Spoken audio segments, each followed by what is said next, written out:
Tony Huzar, does the Church of Scientology have a way for current members who are on the OT levels, a method to avoid implant stations when they drop their body? Otherwise, wouldn't they have to start totally over once again? Did you witness any credible evidence of OT spiritual abilities while you were a practicing Scientologist? It's an easy thing to claim, but a difficult phenomena to prove. Hey, Tony, thanks for the question here.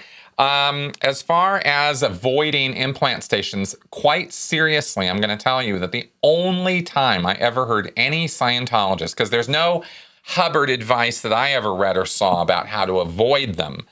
And the only person I heard, these Scientologist conversations that we would have over the years was somebody saying, yeah, you got to stay low to the ground. As a Thetan, you don't want them sucking you up, right? So stay low to the ground. I mean, that was serious advice. Okay, so that's about as much as I ever heard that I can remember about that. As far as the credible evidence of OT spiritual abilities, let me share this with you because I thought you might find this kind of funny and cute too.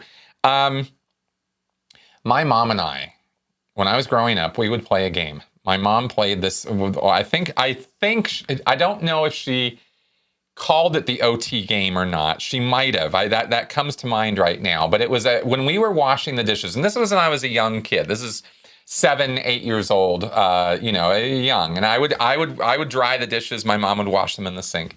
And we would play this game where we would look at each other and we would try to telepath to each other, basically, what we were thinking about, what picture we had in our mind at that moment. And of course, this is all just kind of guesswork and silliness, but at least that's how I see it now. But at the time, my mom was quite, hey, let's do this. And I used to think it was a really fun game. And it wasn't just a guessing game. It was there's a picture here and you can perceive it somehow. And I would try to, use my eyes or whatever. And she would look at me and I would be looking at her and we would play this game. And sometimes I'd guess the right thing, of course, and sometimes not. And same with her. And this was just this thing that we would do. And for many years, growing up and following that, even after I moved out of home is where this particularly became a thing for me, is I would find myself thinking,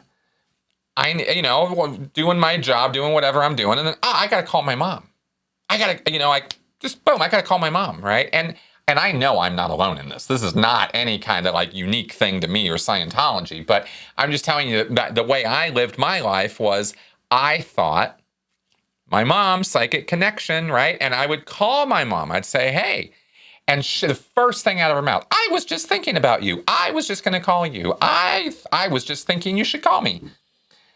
Right? And so we would reinforce this idea that we had this psychic, telepathic kind of connection. And the funny thing is, of course, that, our brains are attuned to remember the hits and forget the misses. And this is what happens with psychics all the time, right? Where they were so accurate, even though they were really guessing and they were only accurate 4% of the time. But you remember that 4% bigger in your memory, in your brain, because it was accurate and it was the right answer. And all the times that they guessed and missed and didn't have the right answer, you are able to just kind of, negate that and not think about it.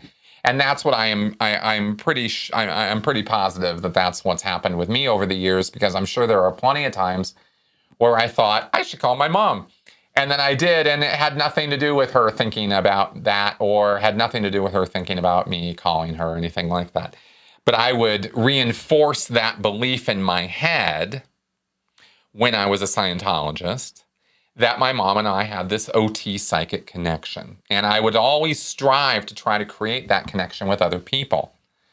And, that we're so connected thing. Oh, we must have known each other in a past life. You often hear this in Scientology. Often people assume that this must be the reason why they feel that they can connect with other Scientologists. So that's the kind of stuff that you hear or see about, and that is considered, that I really honestly believed was OT phenomena in my own life, and now can see as really just kind of nonsense and wishful thinking. But anyway, there you go.